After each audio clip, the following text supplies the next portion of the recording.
हर रोज दोपहर के समय एक भिखारी आकर एक घर के दरवाजे पर चुपचाप खड़ा हो जाता था। उस घर की महिला बिना कुछ कहे उसे एक थाली भोजन दे देती, 2 रोटियां, थोड़ा सा चावल और सब्जी। भिखारी हाथ जोड़कर विनम्रता से कहता, हे प्रभु, तेरा लाख लाख शुक्र है, तू रोज अपना दूध भेज देता है। यही क्रम रोज चलता रहा। महिला भोजन देती रही और भिखारी भगवान का धन्यवाद करता रहा। एक दिन पड़ोस की औरत ने ताना मार दिया, किसे खिला रही है तू? जिसे खुद का होश नहीं, वो तेरा खाना खाता है और शुक्रिया भगवान का करता है। ये शब्द महिला के दिल में चुभ गए। वो सोचने लगी, खाना मैं बनाती हूँ, मेहनत मेरी है और शुक्रिया भगवान का। अगले दिन दोपहर को गुस्से और चोटिल अहंकार में उसने एक भयानक काम कर डाला। थाली में चूहे मारने की दवा मिला दी और खुद से बोली, आज देखती हूँ कैसे भगवान को शुक्रिया करता है। लेकिन जैसे ही वो रसोई से बाहर निकलने लगी, भीतर से किसी अनसुनी आवाज ने उसके कानों में गूंजते हुए कहा, जो दूसरों का पेट भरता है, कभी तेरा पेट भी उसी से भरा होता है। उसका शरीर कांप उठा, हाथ थरथरा गए, आंखों के सामने अंधेरा छा गया। उसने तुरंत वो थाली डस्टबिन में फेंक दी।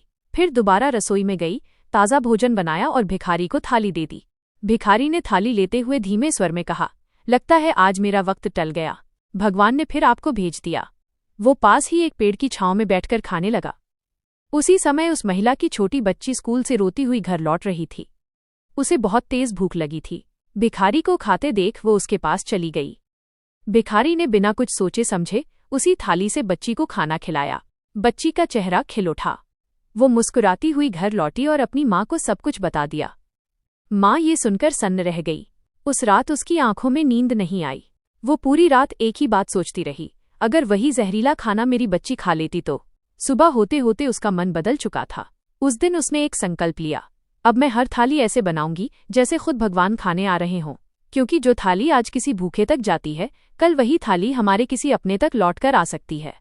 इसीलिए कभी किसी की भूख को हल्के में मत लो, क्योंकि हो सकता है वहां भगवान खुद भूखे बैठे हों। ऐसी ही रोचक और प्रेरणादायक कहानियों के लिए हमारे चैनल को सब्सक्राइब करें, हमें फॉलो करना न भूलें और कमेंट में जरूर बताएं कि आपको कहानी से क्या सीख मिली। आपका एक छोटा सा सपोर्ट हमें और बेहतर कहानियां लाने की प्रेरणा दे।